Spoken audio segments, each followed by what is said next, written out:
نظم و ضبط کسی بھی فوج میں خاصی اہمیت کا حامل ہوتا ہے، جس کے سبب فوج ایک مضبوط قوت کے طور پر دشمن سے نبرد آزما ہوتی ہے، جبکہ فوجی پریڈ فوجی نظم و ضبط کی عکاسی کرتی ہے۔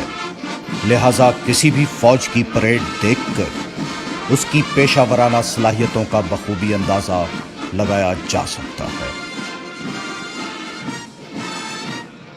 اسی سلسلے میں ایک بار پھر برطانیہ میں موجود دنیا کی سب سے اعلیٰ ترین فوجی اکیڈمی سینڈسٹ میں دنیا بھر سے آئے فوجی دستوں کی پریڈ کا مقابلہ منعقد ہوا، جس میں فوجی پریڈ کے ایک ایک پہلو کو جانچا گیا۔ اس مقابلے میں پاکستان کا سبز ہلالی پرچم تھامے ہماری بری فوج کے جوانوں کا دستہ بھی شامل تھا،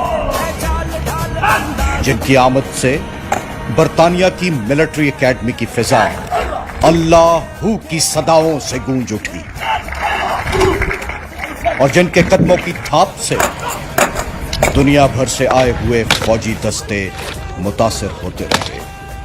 اس کٹھن مقابلے کے بعد ایک ہی دستے نے اول پوزیشن حاصل کی، اور وہ تھے خاکی وردی میں ملبوس ہمارے شیر جوان۔ ہم پاکستان کی برنی فوج کے شیر دلیر سپاہی، ذوالفقار کے امیر خالد و طارق کے وارث، سرور طفیل بھٹی شبیر راشد، حسین محفوظ اور شیر و لالک کی داستانوں کے راوی، ہم پاکستان کی برنی فوج کے شیر دلیر سپاہی، پاک سرزمین کے غازی۔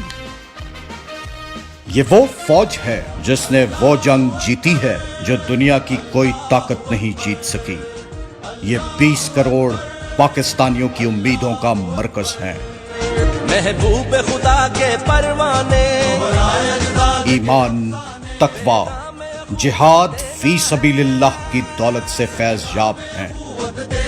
یہ سبز ہلالی کی سلامتی کے ضامن ہیں۔ اگر ہماری فوج دنیائے عالم میں پاکستان کا پرچم اتنا بلند کر سکتی ہے تو کیا ہم نہیں؟ ہمیں پیار ہے پاکستان سے، اور یہ جیت اس بات کا ثبوت ہے کہ ہم واقعی کسی سے کم نہیں۔ پاک فوج زندہ باد، پاکستان پائندہ باد۔